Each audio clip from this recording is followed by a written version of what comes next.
Cuando entré por la puerta trasera de la corte, siguiendo a mi hijo con sus muletas, el juez se congeló en medio de su frase. Sus ojos se abrieron de par en par, como si hubiera visto un fantasma. «Dios mío, ¿eres tú? ¿Qué haces aquí?» El silencio se apoderó de la sala mientras mi nuera y su arrogante familia intercambiaban miradas de pánico. Puse mi gastado maletín de cuero sobre la mesa de defensa con un golpe seco. Ese sonido resonó como una declaración de guerra. Pero antes de seguir, confirma si ya estás suscrito al canal y escribe en los comentarios. ¿Desde dónde estás viendo este video? Nos encanta saber hasta dónde están llegando nuestras historias. 3 meses antes, jamás hubiera imaginado volver a un juzgado. Mi vida se había transformado en una rutina tranquila. Cocinar para mi hijo Miguel y mi nieta Sofía. Cuidar de nuestro pequeño jardín y ocasionalmente ayudar con la contabilidad de algunos negocios del barrio. Siempre fui solo Doña Elena para todos en el vecindario. La madre dedicada que había criado sola a un hijo ejemplar, que logró construir su propia casa en las afueras de la Ciudad de México después de años de arduo trabajo como ingeniero civil. Todo cambió una tarde de jueves. El teléfono sonó mientras preparaba la cena. El capataz de la obra donde Miguel trabajaba estaba del otro lado, con la voz ahogada. «Doña Elena, ocurrió un accidente. Miguel se cayó de un andamio. Está en el hospital. Venga rápido». El mundo se vino abajo. Lo dejé todo y corrí al hospital, con el corazón a punto de salírseme del pecho. Cuando llegué, encontré a Miguel acostado en una cama, consciente, pero con los ojos vacíos. El médico me explicó la situación con una frialdad que me dio escalofríos. Miguel nunca volvería a caminar normalmente. Sus piernas habían sufrido daños graves. En el mejor de los casos, lograría moverse con muletas por el resto de su vida. Carla, mi nuera, estaba a su lado. Al principio, parecía estar lidiando bien con la situación. Abrazaba a Miguel, acariciaba su cabello y prometía que todo estaría bien. Pero a medida que los días se convertían en semanas y las semanas en meses, vi su comportamiento cambiar gradualmente. Las visitas al hospital se hicieron más cortas y espaciadas. Las llamadas telefónicas disminuyeron. Cuando Miguel finalmente regresó a casa, ella no estaba allí para recibirlo. Llegué con él en el taxi. Tuve que cargarlo sola hasta el cuarto que improvisé en la planta baja. Todo para ahorrarle la humillación de no poder subir las escaleras de la propia casa que construyó con tanto orgullo. «Mamá, ¿dónde está Carla?», fue su primera pregunta al entrar en casa. Llamó diciendo que necesitaba resolver algunas cosas, pero pronto estará aquí. Mentí, porque no tenía el valor de decirle que no contestaba mis llamadas desde hacía 2 días. Carla apareció tarde en la noche. Entró sin hacer ruido, pero yo estaba despierta en el sillón junto a la cama de Miguel. Cuando me vio, su mirada fue de pura irritación. «Pensé que ya te habrías ido a tu casa», dijo ella con frialdad. «Esta también es mi casa ahora. Miguel necesita cuidados constantes», respondí con calma, aunque por dentro mi sangre hervía. Los días que siguieron fueron una tortura. Carla no se esforzaba por ocultar su desprecio por la nueva condición de Miguel. Salía frecuentemente. Volvía tarde oliendo a perfume caro que yo sabía que mi hijo no había comprado. Sofía, mi nieta de apenas 7 años, notaba la tensión y se refugiaba cada vez más en mí, como si sintiera que su pequeño mundo se estaba desmoronando. Una tarde, mientras Miguel dormía, escuché a Carla hablando por teléfono en la cocina. Su voz era baja, pero yo podía escuchar perfectamente. «Sí, ya hablé con el abogado. El divorcio no será un problema. Él está prácticamente inválido ahora. Sí, la casa es lo más importante. Conseguiremos al menos la mitad, tal vez más. No, la suegra no sabe nada». Mi corazón se heló. La casa que Miguel construyó ladrillo a ladrillo, ahorrando cada centavo de su sueldo por años, estaba en riesgo. el lugar donde le prometí que nunca seríamos desalojados, donde finalmente sintió la seguridad que no tuvimos durante toda su infancia, cuando vivíamos de renta en renta después de que su padre nos abandonó. Contuve mi rabia y decidí observar más. En los días siguientes, noté a Carla tomando fotos de muebles, documentos, haciendo anotaciones sobre todo en la casa, como si estuviera preparando un inventario. Hablaba frecuentemente con alguien por teléfono, siempre saliendo al patio para que no la escucháramos. Entonces, una mañana de domingo, lanzó la bomba durante el desayuno. «Miguel, necesitamos hablar», dijo ella, poniendo un folder sobre la mesa. «Esto ya no está funcionando. Quiero el divorcio». Miguel dejó caer la taza que sostenía. Sus ojos, ya tristes por meses, se llenaron de una desesperación que me partió el alma. «Carla, ¿por qué? Sé que estoy diferente, pero sigo siendo el mismo hombre. Aún puedo ser un buen esposo, un buen padre». Su voz se quebró. «No es eso», ella cortó fríamente. «Ya no siento lo mismo desde hace mucho tiempo. El accidente solo aceleró lo inevitable». Luego, mirándome directamente con una sonrisa cínica, añadió: «Y claro, según mi abogado, la casa tendrá que ser vendida. Es un bien adquirido durante el matrimonio. Tengo derecho a la mitad». El rostro de Miguel palideció aún más. La casa era todo para él, su mayor orgullo, la prueba concreta de que había cumplido la promesa hecha a mí cuando aún era adolescente. «Un día, mamá, tendremos una casa que nadie podrá quitarnos». Esa noche, después de que Sofía durmió, encontré a Miguel llorando silenciosamente en el balcón, agarrado a sus muletas como si fueran lo único que lo mantenía en pie. «Mamá», susurró, «¿qué voy a hacer? Esta casa es todo lo que tengo para dejarle a Sofía». Me senté a su lado y sostuve su mano. Por un momento, volví en el tiempo y vi a mi niño de 10 años, llorando después de que su padre nos abandonó. La misma expresión desamparada, el mismo temblor en los labios. «Miguel, esta casa fue comprada antes de tu matrimonio», dije firmemente. «Tengo los documentos que lo prueban. Carla no tiene derecho a ella». Él me miró sorprendido. «¿Estás segura, mamá?» «Absolutamente. Y más aún». Dudé, pero sabía que era hora de revelar algo que mantuve oculto de él por décadas. «Yo sé cómo luchar por esto en el tribunal». A la mañana siguiente, Carla apareció con un hombre de traje caro y maletín de cuero. Lo presentó como el doctor Renato, su abogado. Se sentaron en la sala con la arrogancia de quien ya tenía la victoria garantizada. El abogado esparció papeles sobre la mesa y comenzó a explicar cómo sería el proceso de divorcio, cómo la casa sería evaluada y vendida, cómo Sofía quedaría bajo custodia primaria de Carla, considerando la condición actual del padre. Miguel se hundía cada vez más en el sillón, sus manos temblando sobre las muletas.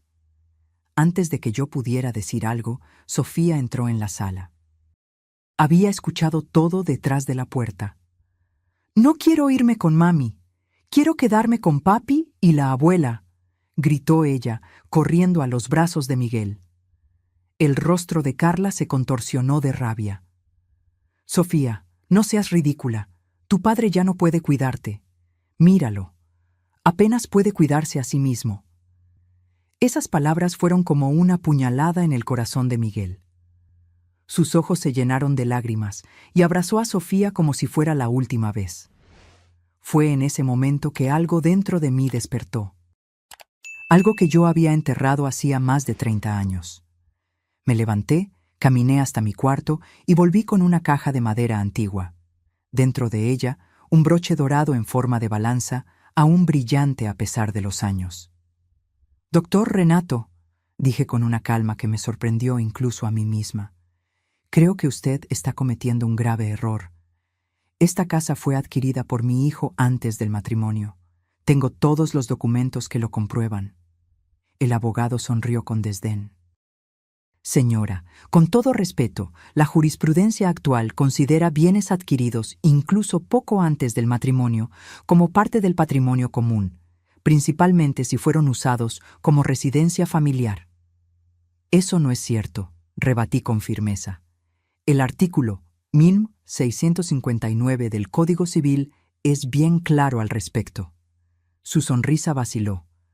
¿Usted entiende de derecho? Puse el broche sobre la mesa.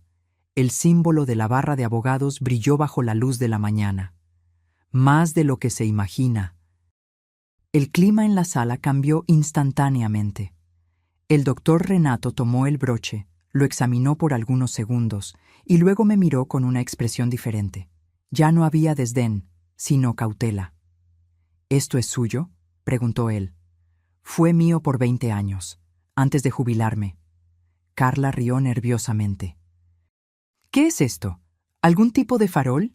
¿Usted es solo una ama de casa que hace pasteles para vender el fin de semana? Miguel me miraba con los ojos desorbitados, como si estuviera viendo a una extraña frente a él. Mamá, ¿de qué está hablando? Tomé el broche de vuelta y lo puse en mi bolsillo. Antes de que nacieras, Miguel, yo era abogada, una de las mejores de la Ciudad de México, especializada en derecho familiar. Me llamaban el Águila de la Justicia, porque nunca perdía un caso. El silencio se apoderó de la sala. Por primera vez vi un destello de miedo en los ojos de Carla. «Esto es ridículo», ella intentó desdeñar, pero su voz falló. «Si usted fuera realmente abogada, ¿por qué abandonaría todo para ser una simple ama de casa?» «Porque elegí a mi hijo», respondí simplemente. «Cuando Miguel nació y su padre nos abandonó, decidí que mi carrera ya no sería más importante que criarlo adecuadamente. Pedí licencia de la barra y me dediqué a él a tiempo completo». Miguel estaba atónito. «¿Por qué nunca me lo contaste?» «Nunca hubo necesidad», respondí con una sonrisa triste. «Quería que me vieras solo como tu madre, no como la abogada que un día fui». Me giré hacia el doctor Renato, que ahora hojeaba nerviosamente sus documentos. «Ahora, doctor, creo que necesitamos revisar todos esos papeles. Y sugiero que comencemos por los documentos de la casa, que tengo guardados y que prueban inequívocamente que fue adquirida por Miguel 2 años antes del matrimonio». Las semanas que siguieron fueron intensas. Carla, al ver que su plan inicial se había desmoronado, cambió de estrategia. Ahora luchaba por la custodia exclusiva de Sofía, alegando que Miguel, en su condición, no podía cuidar adecuadamente de su hija. Para nuestra sorpresa, consiguió un informe médico cuestionable, afirmando que Miguel sufría de depresión severa que comprometía su capacidad de cuidado parental. El médico que firmó el documento era primo del nuevo novio de Carla, como descubrimos después. Mientras tanto, yo trabajaba incansablemente para preparar nuestra defensa. Desenterré mis viejos libros de derecho, me actualicé sobre las nuevas leyes y jurisprudencias. Pasé noches en vela revisando cada detalle del proceso. La sensación de estar nuevamente inmersa en el mundo jurídico era extrañamente reconfortante, como encontrar a un viejo amigo. Miguel me observaba con creciente admiración. Por las noches, mientras revisábamos documentos, él frecuentemente se detenía y simplemente me miraba con una sonrisa en los labios. «¿Qué pasa?», pregunté en una de esas noches. «Estoy tratando de imaginarte en los tribunales, enfrentando a jueces y abogados», respondió él. Debió ser increíble. Sonreí, sintiendo una punzada de nostalgia. Fue una parte importante de mi vida, pero nada comparado con criarte. ¿Por qué nunca regresaste? Después de que crecí, pudiste haber retomado tu carrera. Suspiré, mirando la pila de documentos frente a nosotras. Algunas puertas, cuando se cierran, son muy difíciles de reabrir. No le conté toda la verdad.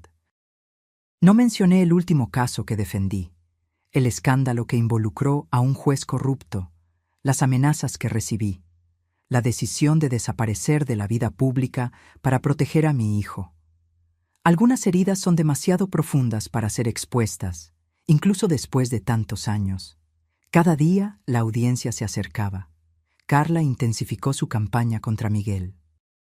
Comenzó a llevarse a Sofía lejos los fines de semana, volviendo con la niña cargada de regalos caros y la cabeza llena de promesas de una vida lujosa si se quedaba con su madre.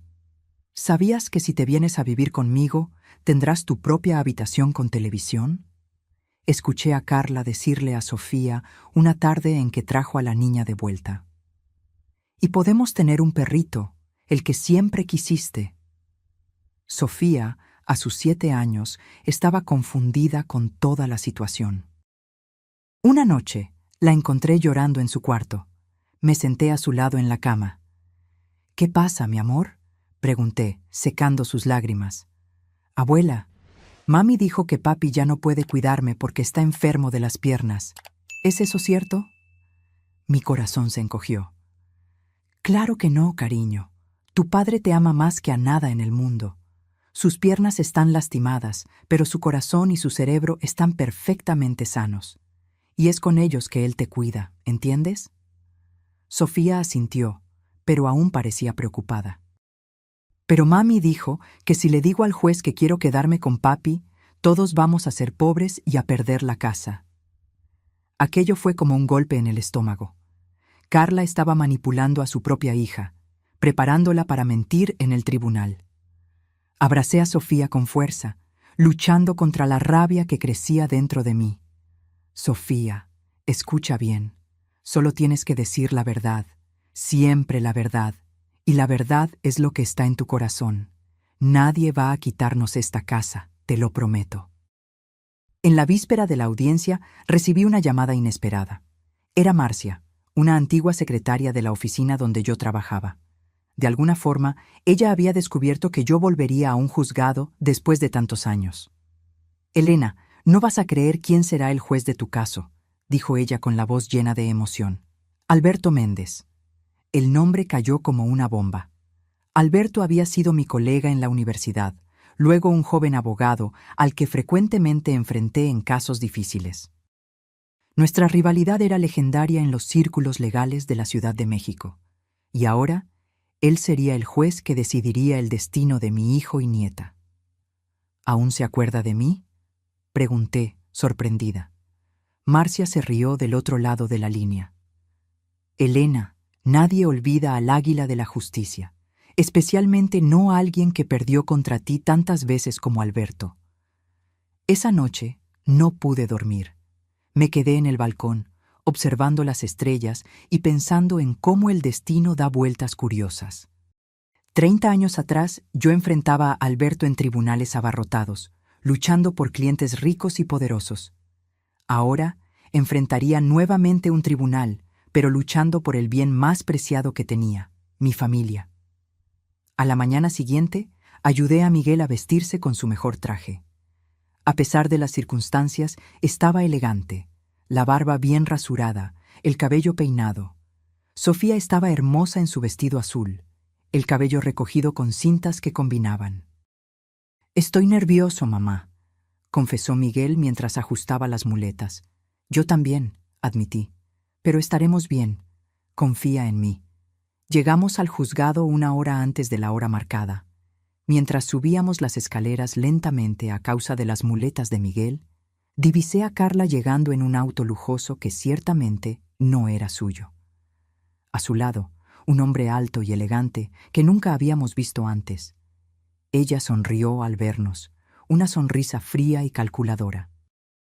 «Míralos», la escuché decirle al hombre, lo suficientemente alto para que escucháramos. «Patéticos». Miguel bajó la mirada, herido. Apreté su brazo en apoyo y seguí adelante, con la cabeza erguida, guiando a mi hijo y a mi nieta dentro del tribunal donde se libraría nuestra batalla. Cuando entramos en la sala de audiencias, ya había algunas personas esperando. Carla y su abogado ya estaban allí, así como el hombre elegante que ahora descubrí ser Gustavo, su nuevo novio. Nos sentamos en el lado opuesto, yo entre Miguel y Sofía, sosteniendo las manos de los dos. Y entonces, a las 10 en punto, la puerta lateral se abrió y el juez entró. Alberto Méndez estaba más viejo, el cabello gris en las sienes, algunas arrugas marcando su rostro, pero aún tenía el mismo porte altivo que yo recordaba. Se sentó, ajustó sus anteojos y comenzó a hojear los documentos del caso. Cuando levantó los ojos para examinar a las partes presentes, su mirada pasó por Carla, por su abogado, y finalmente se posó en nosotras. Fue entonces que me vio. Sus ojos se abrieron de par en par.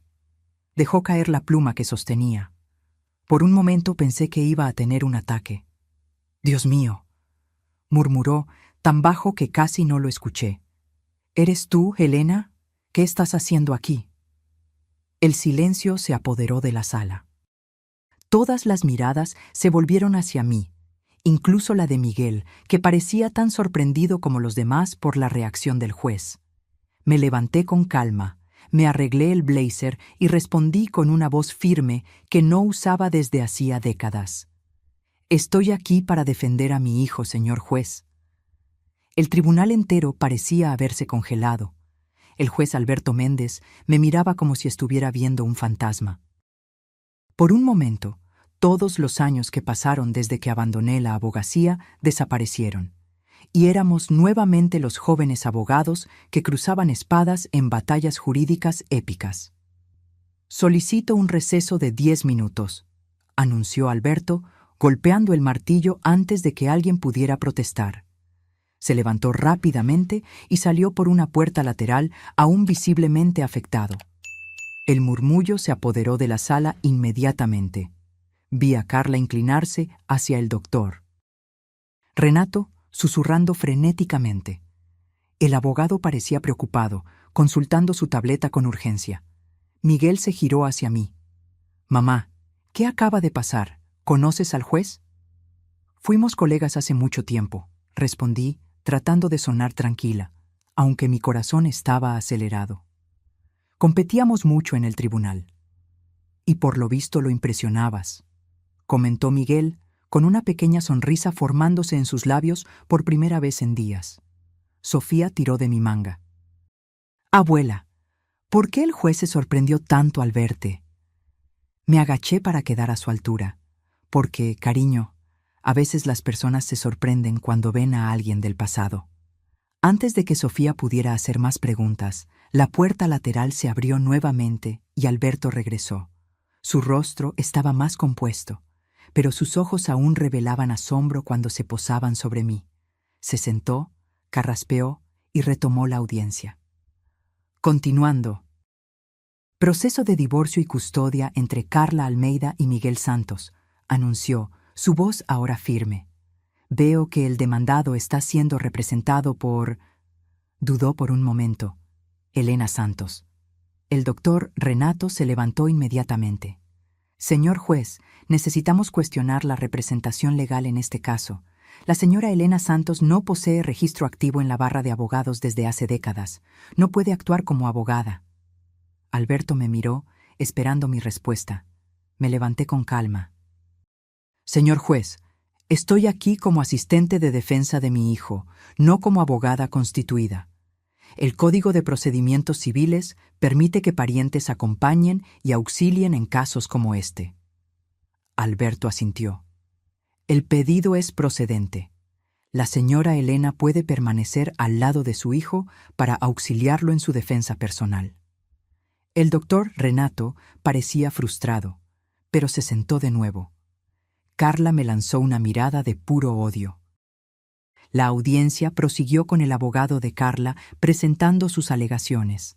Según él, Miguel estaba incapacitado no solo físicamente, sino emocionalmente para cuidar de Sofía. Presentó el mencionado informe médico cuestionable y testimonios de testigos que afirmaban haber visto a Miguel en estado de profunda depresión, descuidando su propia salud y bienestar. Además, continuó el doctor, «Renato, la casa, aunque adquirida antes del matrimonio, fue sustancialmente modificada y valorizada durante la unión, con inversiones conjuntas de la pareja. Por lo tanto, se configura como bien común a ser compartido». Mientras él hablaba, yo tomaba notas meticulosamente. Cada mentira, cada distorsión, cada manipulación de los hechos era registrada para ser desmentida después. Miguel asistía a todo en silencio, su rostro una máscara de dolor contenido. Cuando llegó nuestro turno, me levanté con una energía que no sentía desde hacía años. Señor juez, comencé, el caso ante su señoría no es solo un divorcio común, sino un intento calculado de destruir la dignidad de un hombre bueno y honesto, cuya única falla fue sufrir un accidente de trabajo. Vi a Alberto levantar ligeramente las cejas. Él siempre apreciaba cuando yo iba directo al grano. En primer lugar, sobre la casa, continué, entregando al oficial de justicia un folder con documentos. Estos son los registros de compra, fechados 2 años antes del matrimonio. Además, todos los comprobantes de pago del financiamiento, hechos exclusivamente con el sueldo de Miguel Santos. El juez examinó los documentos con atención mientras yo continuaba. En cuanto a la alegación de inversiones conjuntas, no hay un solo comprobante de que la señora Carla haya contribuido financieramente a mejoras o modificaciones en la propiedad. Al contrario, tenemos aquí, entregué otro folder, todos los recibos de materiales y mano de obra, nuevamente pagados exclusivamente por Miguel Santos. El doctor Renato interrumpió. Señor juez, el trabajo doméstico de la esposa también debe ser considerado como contribución. Estoy plenamente de acuerdo, respondí antes de que el juez pudiera hablar. El trabajo doméstico debe ser valorado. Sin embargo, tenemos testimonios de 2 empleadas domésticas que trabajaron en la residencia de la pareja durante todo el periodo del matrimonio, pagadas íntegramente por el señor Miguel Santos. La contribución doméstica de la señora Carla fue, como mínimo, limitada. Vi a Carla apretar los puños con rabia. Su rostro estaba rojo. Sobre la custodia, proseguí, el informe médico presentado por la parte contraria fue emitido por un profesional que tiene parentesco de primer grado con el actual compañero de la señora Carla. Solicito que sea desconsiderado por flagrante conflicto de interés y que sea determinada nueva evaluación por perito judicial independiente. Alberto asintió, tomando notas. Parecía impresionado, y eso me dio más confianza para continuar. Además, la defensa quisiera solicitar la audiencia de la menor Sofía Santos, que está presente hoy, para que ella pueda expresar su opinión sobre con quién desea residir conforme prevé el estatuto del menor. El doctor Renato se levantó nuevamente, agitado. Señor juez, la niña tiene solo 7 años. No tiene discernimiento para tomar tal decisión y ciertamente fue influenciada por la abuela. Alberto reflexionó por un momento. El pedido es procedente. Escucharé a la menor en mi despacho, sin la presencia de los padres o abogados. Carla palideció. Sabía que su plan de manipular a Sofía para que mintiera en el tribunal se había desmoronado. Con Alberto hablando directamente con Sofía, sin su influencia, la verdad saldría a la luz. Alberto llamó a Sofía a su despacho. La niña me miró, asustada. «Adelante, cariño», le susurré. «Recuerda lo que hablamos. Solo di la verdad». Sofía asintió solemnemente y siguió al juez fuera de la sala. Los 15 minutos que siguieron fueron los más largos de mi vida. Miguel apretaba mi mano con fuerza, su rostro tenso de preocupación. Del otro lado de la sala, Carla no paraba de cuchichear con su abogado y lanzarnos miradas furiosas. Cuando finalmente la puerta se abrió y Sofía regresó con el juez, la expresión de Alberto era seria, pero había un brillo en sus ojos que reconocí bien. Era el brillo que siempre tenía cuando estaba a punto de hacer justicia. Tras escuchar a la menor, anunció, y analizar cuidadosamente las pruebas presentadas por ambas partes, determino que la guarda provisional de Sofía Santos queda con el padre, señor Miguel Santos, con visitas supervisadas para la madre, señora Carla Almeida, hasta la conclusión de una evaluación psicológica completa de la familia. El rostro de Carla se contorsionó de furia. «¡Esto es un absurdo!», gritó, levantándose bruscamente. «Usted los está favoreciendo porque conoce a esta vieja. Señora Almeida». Alberto golpeó el martillo con fuerza. «Otro comentario como ese y será retirada del tribunal por desacato. Y en cuanto a la casa, determino que permanezca como bien exclusivo del señor Miguel Santos, conforme a la documentación presentada. Miguel dejó escapar un suspiro de alivio tan profundo que pareció venir de su alma.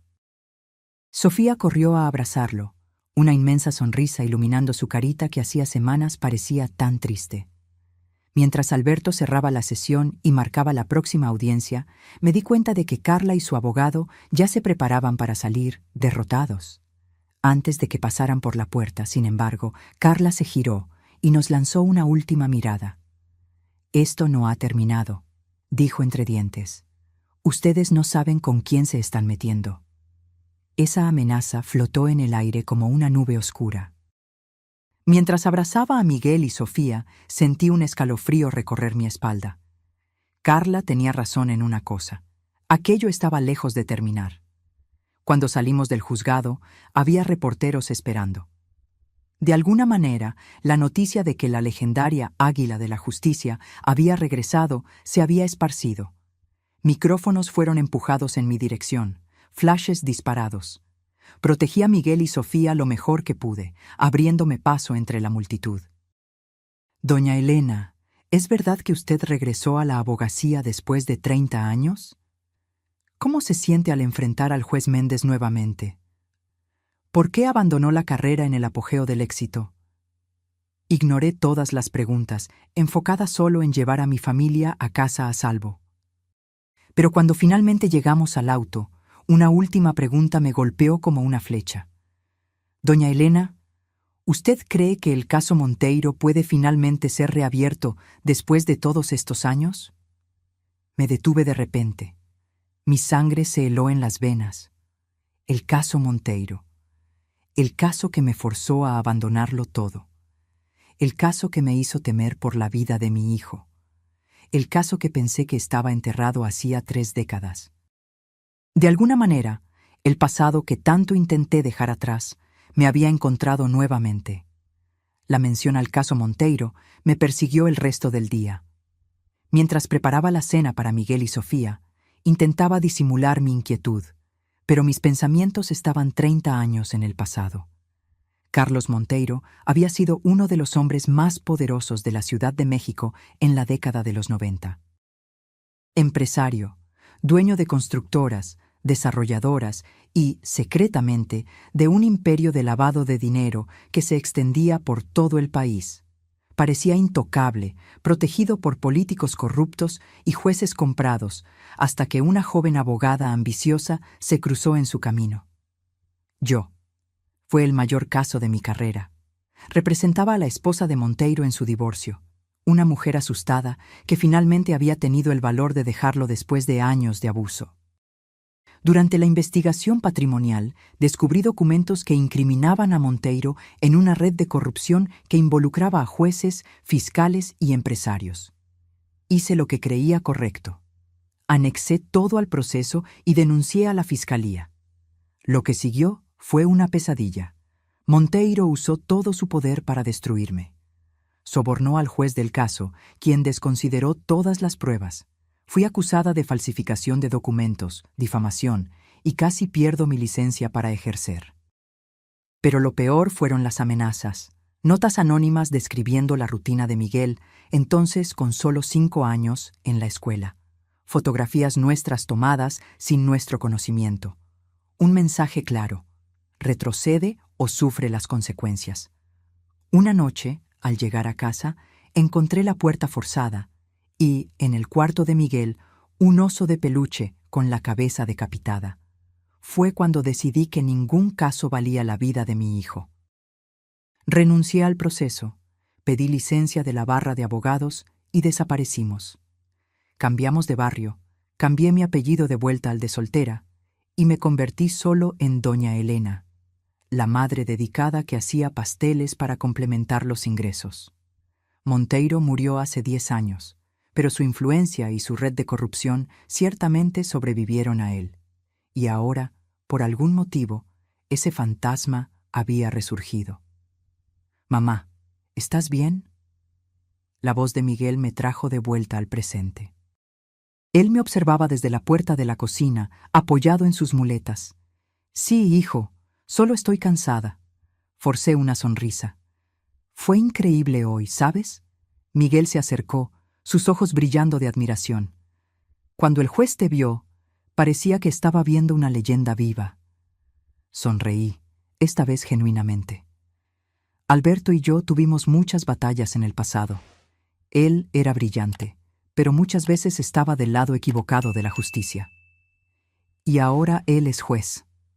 Miguel negó con la cabeza, incrédulo. El mundo da muchas vueltas. Sí, las da. Suspiré, pensando en cómo esas vueltas a veces nos llevan de vuelta a lugares que preferiríamos evitar. Después de la cena, cuando Sofía ya estaba durmiendo, fui a mi cuarto y abrí la caja donde guardaba los pocos recuerdos de mi vida anterior.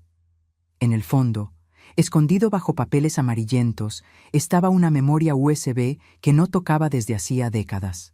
La única copia de las pruebas contra Monteiro y su red que yo había mantenido, por seguridad. Conecté la memoria a mi portátil antiguo y, para mi sorpresa, los archivos aún estaban allí. Fotos, documentos, grabaciones, pruebas de una corrupción sistémica que nunca salió a la luz. Nombres de jueces, políticos, empresarios, muchos aún activos, algunos en posiciones aún más poderosas hoy. Mi teléfono sonó, haciéndome saltar. Número desconocido. Contesté con hesitación. Elena. La voz del otro lado era grave, masculina, vagamente familiar. No digas mi nombre, estás en peligro. ¿Quién es? Susurré, aunque estaba casi segura. Un viejo amigo, alguien que estaba de tu lado en el caso Monteiro. La voz dudó. Necesitamos hablar, pero no por teléfono. Mañana, mediodía, Alameda Central, cerca de la estatua principal. La llamada fue terminada antes de que yo pudiera responder.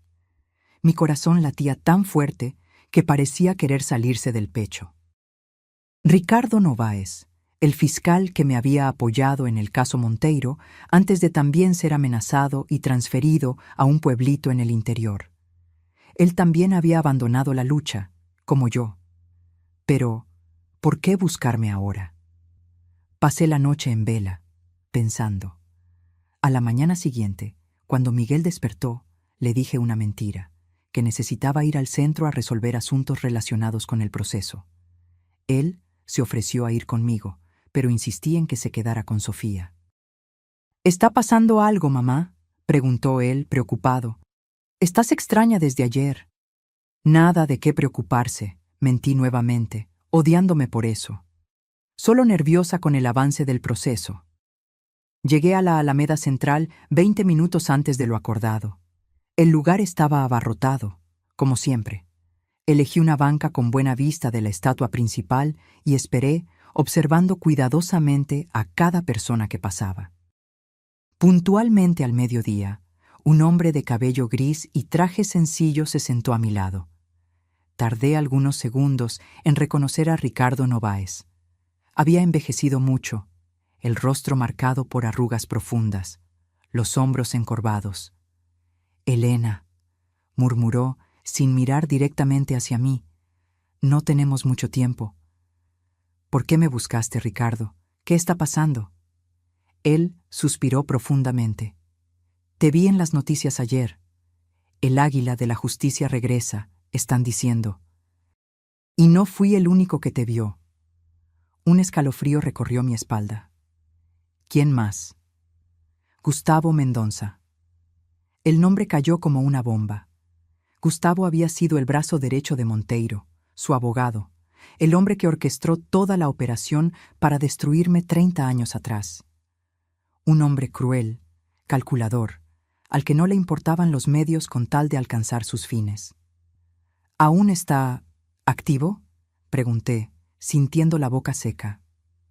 Ricardo asintió gravemente. Más que nunca. Después de que Monteiro murió, él tomó el control de todo. La red de corrupción, los negocios ilegales, todo, y ahora es prácticamente intocable. Algo hizo clic en mi mente. Alto, elegante, alrededor de los 60 años, Ricardo me miró sorprendido. ¿Lo viste? Ayer en el juzgado, con mi nuera. Su rostro palideció. Dios mío, Elena, no es coincidencia. Debe estar usando a tu nuera para llegar hasta ti. Las piezas comenzaron a encajar. El cambio repentino de Carla, el divorcio, el intento de tomar la casa de Miguel, no era solo codicia o crueldad, era una operación cuidadosamente orquestada por Gustavo Mendonça. ¿Pero por qué? ¿Por qué ahora, después de tantos años? Ricardo, esto no tiene sentido.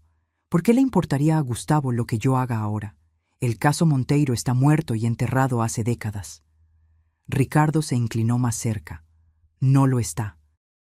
Hace 2 meses, el Departamento de Justicia de los Estados Unidos comenzó una investigación sobre lavado de dinero internacional.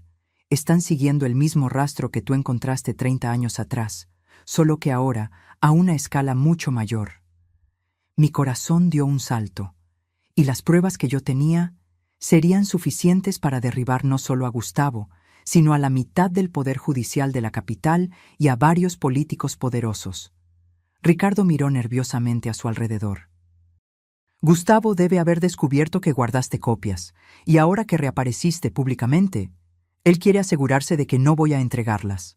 Completé, sintiendo un nudo en el estómago. Exactamente. Está usando a tu nuera para atacarte, Elena. Probablemente la encontró por casualidad, pero cuando descubrió quién era ella, la transformó en un arma contra mí y mi hijo. Mi voz se quebró. ¿Y ahora? ¿Aún tienes las pruebas? Asentí lentamente. Entonces, tienes 2 opciones, dijo Ricardo, su rostro una máscara de seriedad. Entregar todo al FBI, que está coordinando la investigación con la Policía Federal, o destruirlo todo y esperar que Gustavo crea que ya no eres una amenaza. ¿Y si entrego las pruebas? Tú y tu familia necesitarán protección. Los testigos contra personas como Gustavo tienen un historial pobre de supervivencia. Nos quedamos en silencio por unos momentos. La plaza continuaba su ritmo normal a nuestro alrededor. Personas apuradas, vendedores ambulantes, niños corriendo. Un mundo ajeno al drama que se desarrollaba en nuestra pequeña banca. Necesito pensar, dije finalmente, y necesito proteger a Miguel y Sofía. Ricardo asintió, levantándose. Usa este teléfono para contactarme, dijo, deslizándome discretamente un celular prepago. Es seguro. Y Elena, ten cuidado. Gustavo no es el tipo de hombre que se rinde fácilmente. Observé a Ricardo alejarse entre la multitud, sintiendo el peso del mundo sobre mis hombros. 30 años atrás, había elegido la seguridad de Miguel en detrimento de la justicia.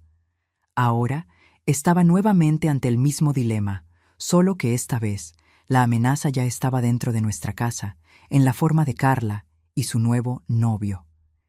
Cuando regresé a casa, encontré a Miguel en el balcón, jugando a las cartas con Sofía. Al verme, su rostro se iluminó. «¿Cómo te fue en el centro, mamá?», preguntó.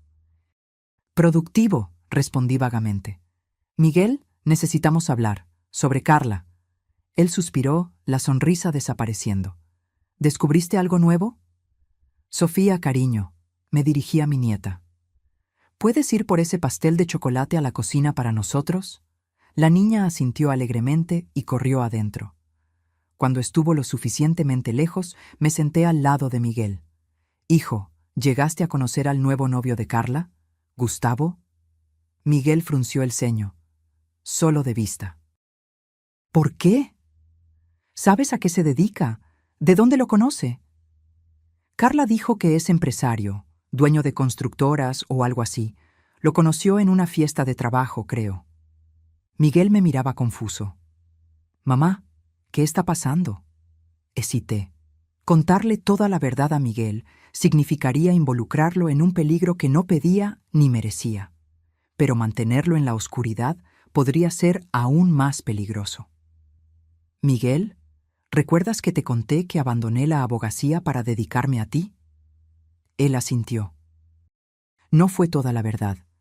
Abandoné porque estábamos siendo amenazados a causa de un caso que yo estaba investigando. Un caso de corrupción que involucraba a personas muy poderosas. Los ojos de Miguel se abrieron de par en par. ¿Y qué tiene eso que ver con Carla? El hombre con quien ella está ahora, Gustavo Mendoza, era parte de ese esquema de corrupción. Y creo que él está usando a Carla para llegar hasta nosotros, especialmente ahora que volvía a aparecer públicamente. Miguel palideció. Dios mío, ¿crees que Carla sabe esto? ¿Que ella nos está traicionando conscientemente? Suspiré. No sé, hijo. Puede estar siendo manipulada o puede ser cómplice. De cualquier forma, estamos en peligro. En ese momento, Sofía regresó con un plato de pastel, una sonrisa inocente en su rostro. Miguel y yo intercambiamos una mirada preocupada. Nuestra pequeña familia, que acababa de ganar una batalla en el juzgado, ahora enfrentaba una amenaza mucho mayor. Y yo sabía que, esta vez, no podía simplemente huir y empezar de nuevo. Esta vez necesitaría enfrentar a los fantasmas de mi pasado de una vez por todas. El día siguiente a mi conversación con Ricardo amaneció gris y lluvioso, como si el clima reflejara la tormenta que se formaba en nuestra vida. Después de una noche sin dormir, tomé una decisión. No huiría más. Era hora de enfrentar a Gustavo Mendoza y acabar con esta amenaza de una vez por todas. Miguel, llamé a mi hijo mientras él tomaba café. Necesito que tú y Sofía pasen algunos días en casa de la tía Marcia. Miguel me miró perplejo. ¿Por qué? ¿Qué estás planeando, mamá? Es solo una precaución, respondí, tratando de sonar casual mientras preparaba el café. Las cosas pueden complicarse en los próximos días, y prefiero que ustedes estén lejos. Miguel puso la taza en la mesa con fuerza. Ya no somos niños, mamá. No voy a huir y dejarte enfrentar esto sola. Miguel, por favor, mi voz falló. No es por mí, es por Sofía. Ella necesita estar segura. Él dudó mirando a su hija que jugaba inocentemente en la sala. Finalmente, asintió. Está bien. Llevaré a Sofía con la tía Marcia, pero regresaré de inmediato. No, tú. No discutas, mamá. Me interrumpió una firmeza en su voz que me recordó a su padre en sus raros momentos de valor. Tú sacrificaste todo por mí. No voy a dejarte sola ahora. Tragué saliva, sintiendo una mezcla de orgullo y miedo. Mi hijo había crecido más de lo que yo me daba cuenta. Acepté a regañadientes. Después de que Miguel salió con Sofía, fui a mi cuarto y recuperé la memoria USB. La conecté al portátil y comencé a organizar las pruebas metódicamente, como en los viejos tiempos de la abogacía. Separé documentos, fotos, grabaciones, todo lo que pudiera ser útil para la investigación del FBI. Hice copias y las almacené en diferentes dispositivos, incluyendo una cuenta de correo electrónico anónima que creé especialmente para eso. El teléfono prepago que Ricardo me había dado sonó. Era él. Elena, conseguí contacto con el agente del FBI responsable de la investigación. Quiere reunirse contigo esta noche. ¿Dónde? En el Hotel Continental, a las 8 p.m., cuarto 512. Ve sola y no le digas a nadie. Estaré allí, respondí, sintiendo una mezcla de alivio y aprensión. La tarde pasó lentamente. Miguel regresó según lo prometido, y pasamos las horas siguientes revisando los documentos juntos. Le conté todo sobre el caso Monteiro, sobre las amenazas, sobre por qué realmente abandoné la abogacía.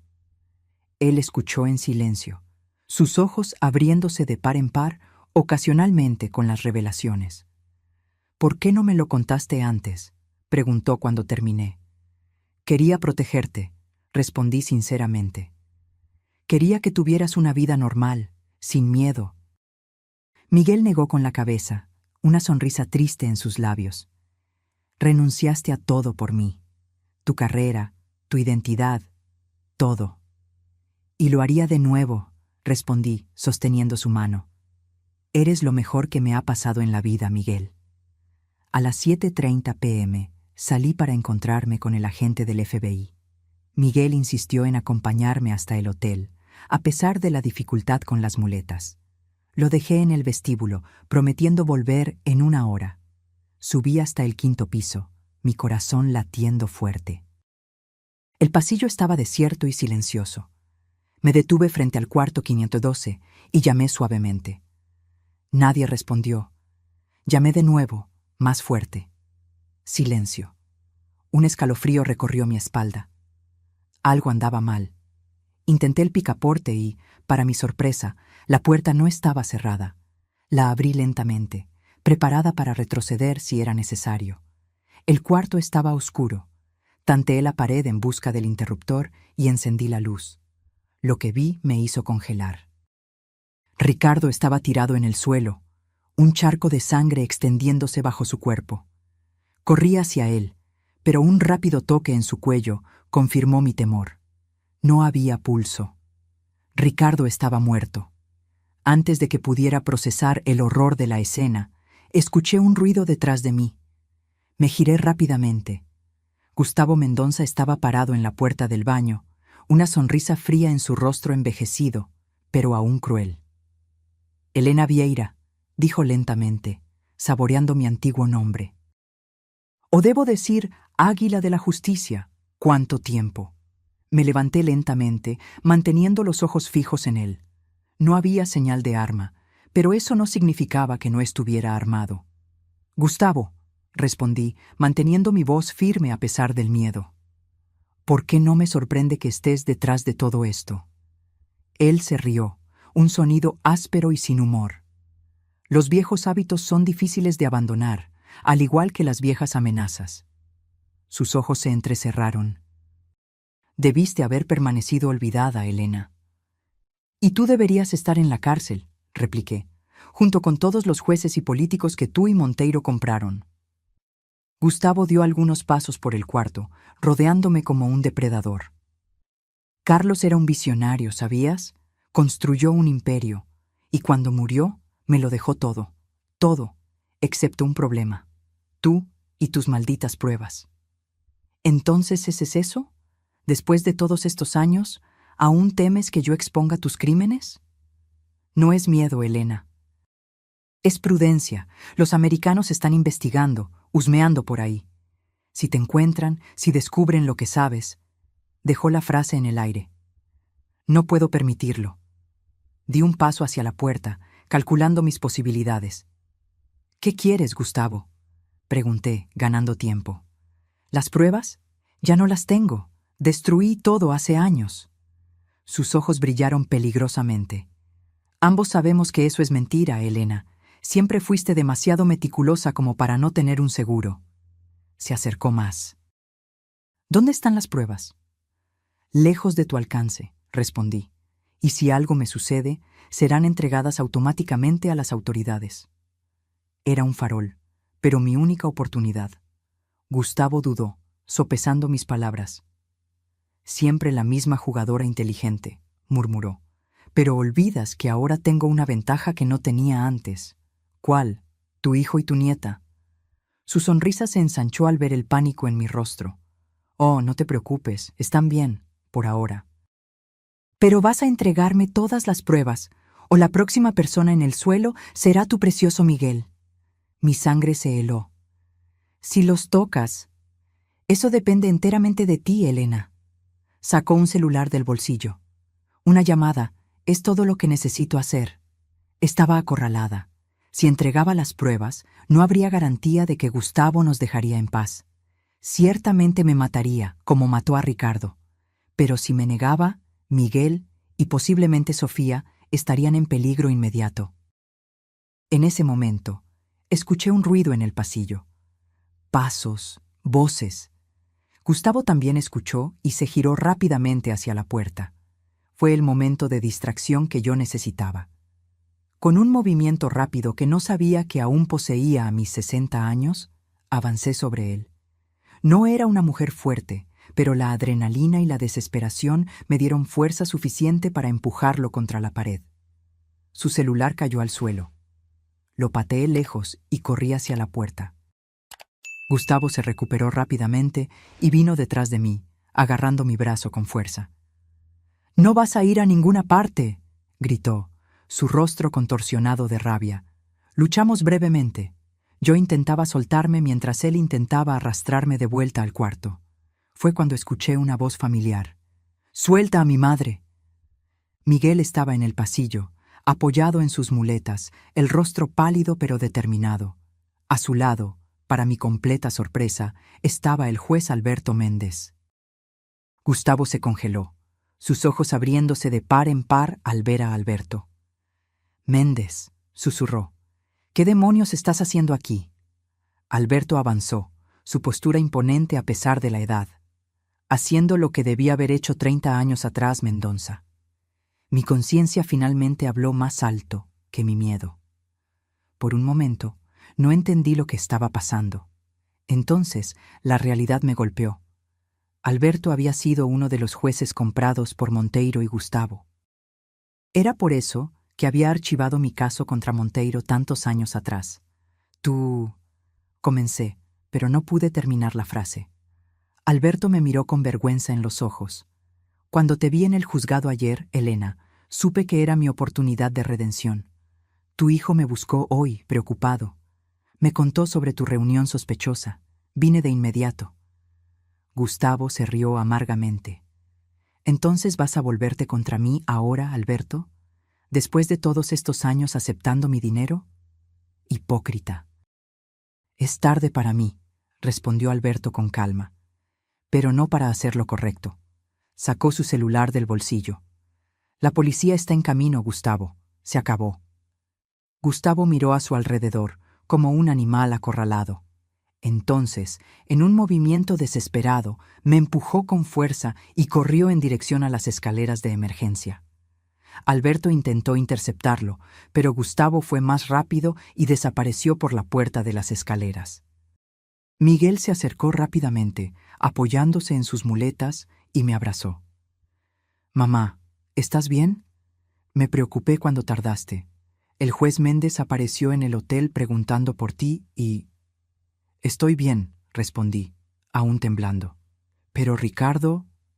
Señalé el cuarto, donde el cuerpo de mi antiguo amigo yacía. Alberto fue hasta allí y regresó con el rostro grave. «Necesitamos llamar a la policía de inmediato. Y tú necesitas contar todo, Elena, todo». En los minutos siguientes, el hotel se llenó de policías. Fuimos llevados a la delegación, donde pasé horas prestando declaración, entregando las pruebas que había guardado por tanto tiempo, explicando cada conexión, cada crimen que había descubierto 3 décadas atrás. El delegado que me escuchaba parecía cada vez más atónito con las revelaciones. «Señora Elena», dijo finalmente, «esto es mucho más grande de lo que imaginábamos. Voy a necesitar involucrar a la Policía Federal y a la Fiscalía, y usted y su familia necesitarán protección». Miré a Miguel, que había permanecido a mi lado durante toda la declaración, y sentí una ola de amor y gratitud por su apoyo. Aún herido, aún enfrentando sus propios desafíos, él estaba allí, fuerte como una roca. «¿Qué sucede ahora?», pregunté al delegado. «Gustavo Mendonça ya está en la lista de buscados. Todas las salidas de la ciudad están siendo monitoreadas. No irá lejos». Hizo una pausa. «En cuanto a su nuera, Carla, necesitaremos interrogarla, determinar su nivel de implicación». Miguel suspiró pesadamente. «Ella probablemente no sabía nada, ¿verdad, mamá? Era solo una pieza en el juego de Gustavo». Puse mi mano sobre la suya. «Probablemente, pero eso no excusa lo que te hizo, hijo». Cuando finalmente fuimos liberados, ya era madrugada, policías nos escoltaron hasta casa, donde 2 agentes se quedarían de guardia hasta que Gustavo fuera capturado. La casa parecía extrañamente vacía sin Sofía, pero yo estaba aliviada de que ella estuviera a salvo con Marcia. Miguel y yo nos sentamos en el balcón, demasiado exhaustos para dormir, aún procesando todo lo que había sucedido. «Siento que te estoy conociendo de nuevo, mamá», dijo Miguel suavemente. «Toda esta historia, tú enfrentando a poderosos, siendo amenazada, renunciando a todo por mí, es surreal». Sonreí cansada. Nunca me arrepentí, ¿sabes?, de elegirte a ti en lugar de la carrera, en lugar de la justicia. Siempre fuiste mi prioridad. Él sostuvo mi mano. «¿Y ahora? Cuando todo esto termine...». Miré al cielo, donde las primeras luces de la mañana comenzaban a aparecer. «No sé. Tal vez, por primera vez en 30 años, pueda finalmente ser quien realmente soy. Elena Vieira, el águila de la justicia. Y Elena Santos, tu madre. Ambas, sin tener que esconder una de ellas. Miguel sonrió. Me gusta esa idea. Sofía adorará saber que su abuela es una especie de superheroína retirada. Me reí, sintiendo un peso salir de mis hombros. El peligro aún no había pasado, pero por primera vez en décadas sentí esperanza verdadera. No solo de sobrevivir, sino de vivir plenamente, sin miedo, sin secretos, y, tal vez, de finalmente hacer justicia. Los días que siguieron fueron un torbellino. La noticia de la detención del juez Alberto Méndez, que se entregó voluntariamente para colaborar con las investigaciones, y la cacería de Gustavo Mendonça acapararon los titulares de todos los periódicos. Mi nombre, que había sido olvidado por 3 décadas, resurgió con fuerza total. Águila de la Justicia regresa y desmantela esquema de corrupción que sobrevivió por 30 años. Reporteros rodeaban nuestra casa día y noche, mantenidos a distancia por los policías que nos daban seguridad. Miguel, Sofía y yo vivíamos prácticamente aislados, saliendo solo para declaraciones o cuando era absolutamente necesario. Al 4.º día después de los eventos en el hotel, recibimos la noticia. Gustavo Mendonça había sido capturado intentando huir a Paraguay. La ola de alivio que sentí fue indescriptible. Por primera vez en días, dormí sin pesadillas. A la mañana siguiente, fui llamada para una declaración formal en la Policía Federal. Allí, encontré un equipo de investigadores mexicanos y 2 agentes del FBI que habían volado especialmente a la Ciudad de México después de que las pruebas que proporcioné llegaron a Washington. Señora Vieira, dijo el agente americano, un hombre de mediana edad con acento marcado. Las pruebas que usted conservó son el eslabón que faltaba en nuestra investigación. Usted acaba de ayudarnos a desmantelar una de las mayores redes de lavado de dinero de las Américas. 30 años después, comenté con una sonrisa triste, supongo que más vale tarde que nunca. La delegada de la Policía Federal, una mujer de mirada firme llamada Doctora Renata, añadió. Basándonos en sus pruebas y en la colaboración del juez Méndez, ya conseguimos órdenes de arresto para 3 magistrados, 2 fiscales y un senador. Esto es solo el comienzo. ¿Y qué hay de Carla?, pregunté, pensando en Miguel y Sofía. Mi nuera. La doctora Renata consultó algunas anotaciones. Se comprobó que ella no tenía conocimiento de las actividades criminales de Gustavo Mendonça.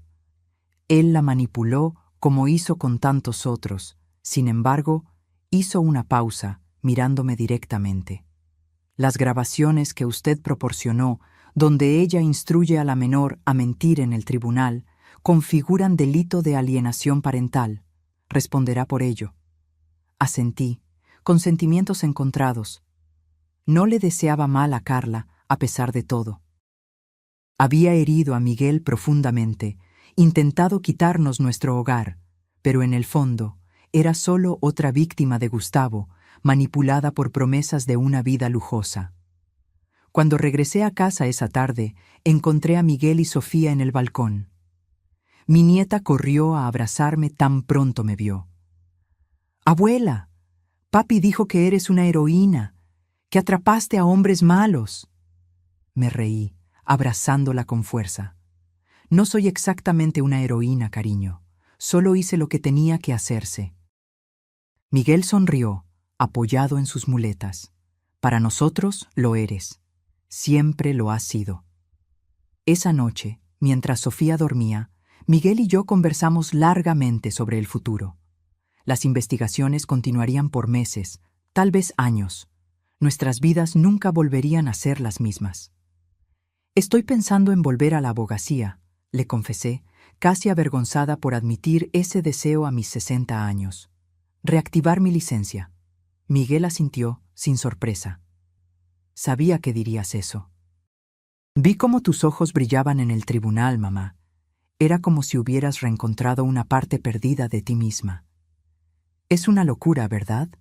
A mi edad, empezar de nuevo. Él sostuvo mi mano. Nunca es tarde para ser quien realmente eres, mamá. Tú me enseñaste eso. 3 meses después, recibí la noticia que cambiaría una vez más el curso de mi vida. La Fiscalía, reconociendo mi papel crucial en el desmantelamiento del esquema de corrupción, me invitó a integrar una fuerza de tarea especial como consultora. No era exactamente volver a la abogacía, pero era un reconocimiento del águila de la justicia que pensé haber enterrado décadas atrás. Acepté de inmediato. Mi primer día en la nueva función coincidió con la audiencia final del divorcio de Miguel y Carla. La guarda de Sofía había sido definitivamente concedida a Miguel, con derecho a visitas supervisadas para Carla después de que ella cumpliera servicio comunitario por el intento de alienación parental. Cuando entré en el tribunal esa mañana, ya no era la madre desesperada tratando de proteger a su hijo. Era Elena Vieira, el águila de la justicia, con la cabeza erguida, sin miedo a mostrar quién realmente era. El caso fue rápido. La nueva juez, una mujer joven y seria, confirmó la sentencia anterior. La casa permanecería íntegramente con Miguel, y él tendría la guarda de Sofía. Carla, sentada al otro lado de la sala, parecía una sombra de la mujer arrogante que había sido meses antes. Nuestras miradas se cruzaron brevemente, y vi arrepentimiento en sus ojos. Cuando salimos del juzgado, una mujer joven se me acercó tímidamente. Parecía tener poco más de 20 años. Cargaba un folder lleno de papeles y me miraba con admiración mal contenida. «¿Señora Vieira?» Disculpe molestarla. Mi nombre es Julia. Soy estudiante de Derecho y... Bueno, su historia me inspiró profundamente.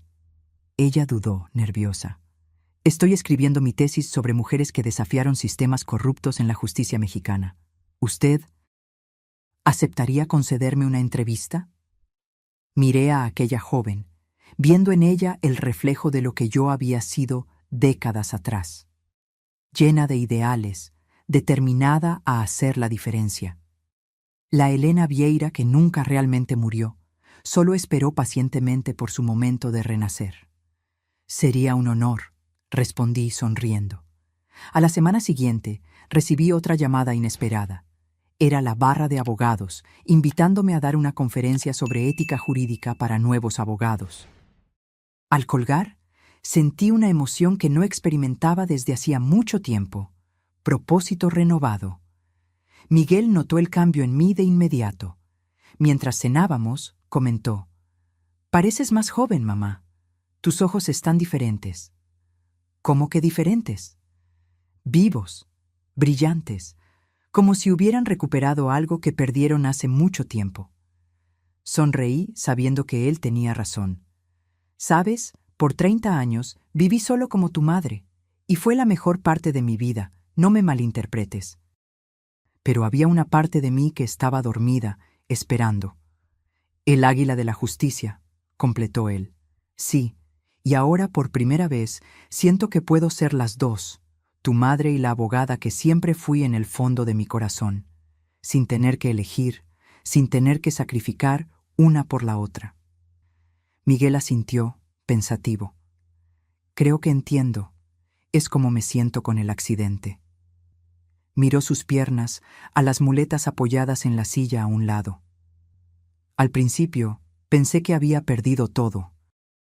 Mi movilidad, mi independencia, mi matrimonio. Pero ahora veo que gané mucho también. Una nueva perspectiva, una nueva fuerza. «Y Sofía», añadí, mirando a mi nieta que jugaba en la sala. «La tienes por completo ahora». «Exactamente. A veces necesitamos perder algo para encontrar algo aún más valioso».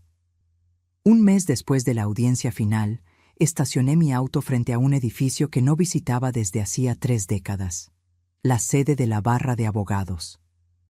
Venía a regularizar mi situación, a reactivar oficialmente mi licencia para ejercer. La joven asistente me miró con curiosidad cuando mencioné mi nombre. «¿Elena Vieira? ¿El águila de la justicia?» Sonreí, sin más vergüenza al escuchar ese apodo. «Sí, soy yo». «Es un honor conocerla, señora. Mi madre siempre hablaba de usted. Ella también es abogada. Mientras llenaba los formularios necesarios, reflexioné sobre cómo la vida da vueltas. 30 años atrás, dejé este lugar con el corazón pesado, creyendo que nunca volvería. Hoy, regresaba no como una derrotada, sino como una sobreviviente. De camino a casa, me detuve frente a la obra donde Miguel había sufrido su accidente. El lugar ahora albergaba un edificio comercial casi concluido. Pensé en cómo aquella tragedia había desencadenado una serie de eventos que, aunque dolorosos, acabaron liberándonos. A Miguel del matrimonio tóxico con Carla y a mí de los fantasmas del pasado. Cuando llegué a casa, Sofía corrió a mi encuentro con un dibujo en la mano. «Mira lo que hice en la escuela, abuela». Era un dibujo infantil de una mujer con capa, volando como un águila sobre una ciudad. En letras de colores, ella había escrito «Mi abuela, la superheroína». Mis ojos se llenaron de lágrimas. Abracé a Sofía con fuerza, sintiendo una profunda gratitud por el camino que la vida había trazado para mí. Un camino lleno de desafíos y renuncias, pero también de amor, valor y, finalmente, redención. Esa noche, sentada en el balcón con Miguel, observando las estrellas, pensé en todos los acontecimientos de los últimos meses. En cómo aquel momento en el tribunal, cuando el juez me reconoció con asombro, había sido el punto de inflexión para una nueva fase de mi vida. «¿En qué estás pensando, mamá?», preguntó Miguel, notando mi silencio. «En lo curioso que es el destino», respondí. Cuando entré en aquel tribunal por primera vez, estaba aterrorizada, pero al mismo tiempo había una parte de mí que sabía que era hora de dejar de huir, de enfrentar mi pasado de una vez por todas. ¿Y valió la pena? Lo miré, mi hijo, mi mayor orgullo, y más allá de él, a la sala donde Sofía dormía tranquilamente. Nuestra casa, nuestro hogar seguro, permanecía intacto. Y dentro de mí, el águila de la justicia volaba de nuevo, libre después de décadas de reclusión. «Cada segundo», respondí con convicción, «cada segundo». 1 año había pasado desde aquella primera audiencia que cambió nuestras vidas para siempre. El verano llegó con fuerza total a la Ciudad de México, transformando nuestros días en una sucesión de cielos azules y noches estrelladas. Nuestra casa, que casi perdimos, se convirtió en un símbolo de nuestra resistencia, de nuestra capacidad de superar las mayores adversidades. Miguel progresó significativamente en la fisioterapia. Aunque aún usaba un bastón para distancias mayores, lograba caminar sin apoyo dentro de casa, para alegría de Sofía, que celebraba cada pequeño avance como si fuera una gran victoria. En cuanto a mí, Elena Vieira, el águila de la justicia, renací de las cenizas como un ave fénix. Mi colaboración con la fuerza de tarea de la Fiscalía llevó a la detención de más de 20 personas involucradas en el esquema de corrupción. Jueces, abogados, empresarios, ninguno escapó cuando las pruebas que guardé por 30 años salieron a la luz, complementadas por las declaraciones de Alberto Méndez y otros que decidieron colaborar a cambio de reducción de pena. Gustavo Mendonça fue condenado a 30 años de prisión por homicidio, corrupción activa, lavado de dinero y asociación delictuosa. Su imagen en el tribunal, cabizbajo y derrotado, contrastaba con el hombre arrogante que me había amenazado en el hotel aquella fatídica noche. En una mañana de sábado particularmente calurosa, yo preparaba el desayuno cuando el timbre sonó. Miguel, que leía el periódico en el balcón, me miró con una ceja levantada. No esperábamos visitas. Al abrir la puerta, me congelé. Carla estaba parada en el umbral, pálida y visiblemente más delgada que la última vez que la había visto en el tribunal. Vestía ropa sencilla, sin los adornos lujosos que solía lucir cuando aún estaba casada con Miguel. «Elena», dijo, la voz temblorosa, «sé que no tengo derecho a estar aquí, pero necesitaba venir». Hesité. Una parte de mí quería cerrarle la puerta en la cara, después de todo el sufrimiento que causó a Miguel y Sofía. Pero otra parte Tal vez la abogada en mí, que siempre buscó la verdad por encima de todo, quería escuchar lo que tenía que decir. «Adelante», dije finalmente, abriendo espacio. Ella dio 2 pasos hacia adentro y se detuvo, insegura.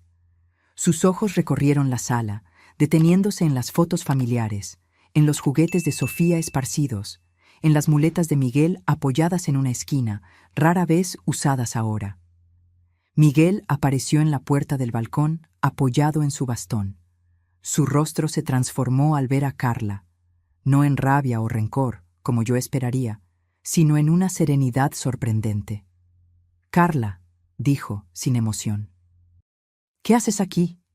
Ella respiró hondo, como si reuniera valor. «Vine a pedir perdón, a ustedes dos. Sé que probablemente no lo merezco, pero necesitaba intentarlo». Le señalé el sofá. «Siéntate». Ella obedeció, las manos temblando ligeramente al posarse en el bolso gastado que cargaba.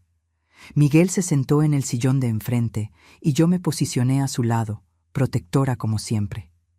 «Terminé mi servicio comunitario la semana pasada», comenzó Carla, mirando sus propias manos. «Fueron 6 meses trabajando con niños con discapacidad, niños como Miguel quedó después del accidente». Ella levantó los ojos, llorosos. Al principio lo odiaba. Pensaba que era injusto tener que estar allí por culpa de ustedes, pero entonces algo cambió. Vi a esos niños, algunos en situaciones mucho peores que la tuya, Miguel, y aún así felices, determinados, llenos de vida. Vi a sus padres, cómo luchaban a diario, cómo se dedicaban. Su voz se quebró. Y me di cuenta de lo horrible que fui, lo egoísta y cruel que fui cuando más me necesitabas. Miguel permaneció en silencio, su rostro una máscara impenetrable. Carla continuó. Cuando conocí a Gustavo, estaba vulnerable, resentida con la vida, con el accidente, con todo. Él me mostró un mundo de lujo, de facilidad. Dijo que yo merecía más, que no necesitaba seguir atada a un hombre roto. Hizo una pausa, secándose una lágrima. Fueron sus palabras, no mías, pero yo le creí. Dejé que me transformara en una persona que ya no reconozco. «¿Por qué nos estás contando esto ahora?», pregunté directamente, manteniendo mi voz neutra. Carla abrió el bolso y sacó un sobre. «Porque quiero que sepan la verdad, toda la verdad. Encontré esto entre las cosas que Gustavo dejó en el apartamento donde estábamos viviendo». Extendió el sobre hacia Miguel, que lo tomó con cautela. Dentro había fotos. Miguel antes del accidente, Sofía en la escuela, yo saliendo del mercado. Éramos claramente observados, seguidos. Había también una lista detallada con nuestros horarios, rutinas, lugares frecuentados. «Dios mío», murmuré, sintiendo un escalofrío recorrer mi espalda. Nos vigilaba desde hacía mucho tiempo. «Desde antes del accidente», confirmó Carla, su voz ahogada. Él planeó todo, Elena. El accidente de Miguel no fue un accidente». Miguel palideció, dejando caer las fotos al suelo. «¿Qué?». Carla se cubrió el rostro con las manos, sollozando abiertamente ahora. Gustavo conocía al capataz de la obra. Pagó para que el andamio fuera saboteado. Quería a Miguel incapacitado, vulnerable, para que yo pudiera ser fácilmente manipulada a dejarlo y, eventualmente, luchar por la casa. Un silencio pesado se apoderó de la sala. La revelación era tan monstruosa, tan calculada en su crueldad, que por un momento ninguno de nosotros pudo reaccionar. «¿Por qué?», preguntó Miguel finalmente, su voz poco más que un susurro. «¿Por qué nuestra casa era tan importante para él?». Carla se secó las lágrimas. No era la casa en sí, era la ubicación. La constructora de Gustavo estaba comprando todas las propiedades de la manzana para un gran proyecto. Su casa era la única que faltaba. Intentó comprarla legítimamente antes, pero ustedes nunca quisieron vender. Entonces decidió destruirnos, concluí, sintiendo una rabia fría crecer dentro de mí. Herir a Miguel, manipularte a ti, todo para conseguir un pedazo de tierra. Carla asintió, avergonzada. Cuando lo descubrí, fue como despertar de una pesadilla. Me di cuenta de que había sido usada, que había traicionado a las personas que un día amé, por nada. Miguel se levantó, apoyándose en el bastón, y caminó hasta la ventana. Su perfil contra la luz del sol parecía esculpido en piedra. ¿Por qué no llevaste esto a la Policía Federal de inmediato? Tuve miedo, admitió Carla. Miedo de lo que Gustavo podría hacerme, a ustedes, a Sofía, incluso desde la prisión. Tiene conexiones en todas partes. Hizo una pausa. Pero después del servicio comunitario, después de ver lo que hice, ya no podía vivir con este secreto. Necesitaban saber la verdad. Miré las fotos esparcidas en el suelo. Cada imagen era una prueba de la obsesión enfermiza de Gustavo, de su determinación en destruirnos, pero también eran prueba de que él había fallado. Estábamos allí, aún juntos, aún de pie. ¿Qué quieres de nosotros, Carla?, pregunté directamente. ¿Perdón? ¿Reconciliación? Ella negó con la cabeza. No estoy aquí pidiendo nada, solo pensé que merecían saber la verdad. Dudó, luego añadió en voz baja. Y quería que Sofía supiera que, a pesar de todo, la amo, que nunca dejé de amarla, incluso cuando hice todo mal. Miguel finalmente se giró de la ventana. Su rostro estaba sereno, aunque sus ojos reflejaban el dolor de la traición recién descubierta.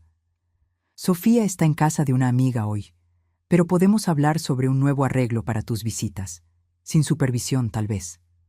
Carla lo miró con sorpresa. ¿Después de todo lo que hice? ¿Después de lo que acabo de contar? Fuiste manipulada, respondió Miguel con calma. Como todos lo fuimos, de una forma u otra. La diferencia es que tuviste el valor de admitir tus errores y buscar redención. Me miró. Mi madre me enseñó que nunca es tarde para empezar de nuevo, para ser quienes realmente somos. Reconocí mis propias palabras, dichas a él meses atrás. La sabiduría circular de la vida, pasando de madre a hijo y volviendo. Carla nos dejó 1 hora después, con la promesa de llevar formalmente sus descubrimientos a la Policía Federal. Miguel y yo nos quedamos en el balcón, procesando todo lo que habíamos aprendido. ¿Cómo te sientes?, pregunté, observando su perfil contra el sol de la tarde. Extraño, respondió él honestamente. Saber que mi accidente fue planeado, que alguien deliberadamente quiso herirme de esa manera, es difícil de procesar. Puse mi mano sobre la suya. Lo siento mucho, Miguel. Él negó con la cabeza. No lo sientas. Como le dije a Carla, todos fuimos manipulados. Pero míranos ahora. Sonrió, una sonrisa genuina que iluminó sus ojos. Estoy caminando de nuevo. Tengo a Sofía conmigo. Tú recuperaste tu identidad, tu pasión. De cierta forma, Gustavo nos hizo más fuertes. Reflexioné sobre sus palabras. Era verdad. Las pruebas de los últimos meses habían forjado una nueva versión de nosotros mismos, más fuerte, más auténtica. La verdad, por dolorosa que fuera, nos había liberado. Esa noche, mientras Sofía dormía después de un día agotador jugando en casa de su amiga, tomé mi portátil y comencé a escribir. Las palabras fluían fácilmente, décadas de historias no contadas finalmente encontrando expresión. ¿Qué estás escribiendo?, preguntó Miguel, deteniéndose detrás de mí. Mis memorias, respondí. La historia del Águila de la Justicia, del caso Monteiro hasta ahora. Él sonrió. ¿Vas a contarlo todo, incluso las partes difíciles? Especialmente las partes difíciles, confirmé. La verdad completa, finalmente. 2 semanas después, recibimos otra visita inesperada. La doctora. Renata, la delegada de la Policía Federal, vino personalmente a informarnos que, basándose en las pruebas proporcionadas por Carla, Gustavo Mendonça enfrentaría nuevas acusaciones, intento de homicidio contra Miguel y conspiración. No volverá a ver la luz del día, garantizó. El imperio que construyó se está desmoronando por completo. Cuando se preparaba para irse, me entregó un sobre oficial. La Fiscalía quisiera oficializar su posición en la Fuerza de Tarea, señora Vieira. Ya no como consultora, sino como fiscal especial para casos de corrupción. Su experiencia y conocimiento son invaluables para nosotros. Miré el sobre, sorprendida y emocionada. Era más de lo que jamás esperaría a mis 60 años. Una oportunidad no solo de retomar mi carrera, sino de elevarla a un nivel que ni en mis días más ambiciosos de juventud había imaginado. Es un honor, respondí, aceptando el sobre. Haré lo mejor que pueda. Cuando la doctora Renata salió, Miguel me abrazó con fuerza. Estoy tan orgulloso de ti, mamá. Y yo de ti, hijo, de todo lo que superaste, de cómo enfrentaste cada desafío. Esa noche, sentados en el balcón bajo un cielo estrellado, reflexioné sobre el increíble viaje que habíamos recorrido, de la desesperación a la esperanza, de la derrota a la victoria. Pensé en la joven abogada que fui un día, tan determinada a cambiar el mundo, en la madre que renunció a todo para proteger a su hijo, y ahora en la mujer que finalmente encontraba el equilibrio entre esas dos partes de sí misma. ¿Sabes qué es lo gracioso?, le dije a Miguel, contemplando las estrellas. Por años pensé que había perdido al águila de la justicia para siempre, que esa parte de mí había muerto cuando elegí ser solo tu madre. ¿Y no fue así? No. Solo se durmió, esperando el momento justo para despertar. Y cuando aquel juez me vio entrar en el tribunal, cuando sus ojos se abrieron de par en par en reconocimiento, fue como si el tiempo hubiera vuelto, como si yo nunca me hubiera ido realmente. Miguel sonrió. Creo que, en el fondo, siempre supe que había más en ti que solo doña Elena. La manera en que enfrentabas los problemas, cómo nunca aceptabas injusticias, cómo siempre sabías exactamente qué decir en situaciones difíciles. Tal vez no necesitemos elegir quiénes somos, reflexioné. Tal vez podamos ser muchas personas a la vez. Madre, abogada, amiga, guerrera. Heroína, completó Miguel con una sonrisa cariñosa. No olvides, heroína. Me reí, emocionada. ¿Sofía te contagió esa idea? En realidad fue al revés. Yo siempre supe que eras una heroína, mucho antes que ella. Abracé a mi hijo con fuerza, sintiendo una inmensa gratitud por la vida que teníamos ahora. Nuestra casa permanecía intacta, nuestra familia más fuerte que nunca. Las cicatrices, tanto las visibles en las piernas de Miguel como las invisibles en nuestras almas, no habían desaparecido, pero ya no dolían como antes. Se habían transformado en marcas de honor, testigos de nuestra resistencia. Y yo, Elena Vieira, el águila de la justicia, finalmente volaba de nuevo, libre y sin miedo, exactamente como debía ser. Ahora, si te gustó esta historia, haz clic en suscribirte y dime en los comentarios, ¿qué parte te dejó con la boca abierta? Y no olvides hacerte miembro para tener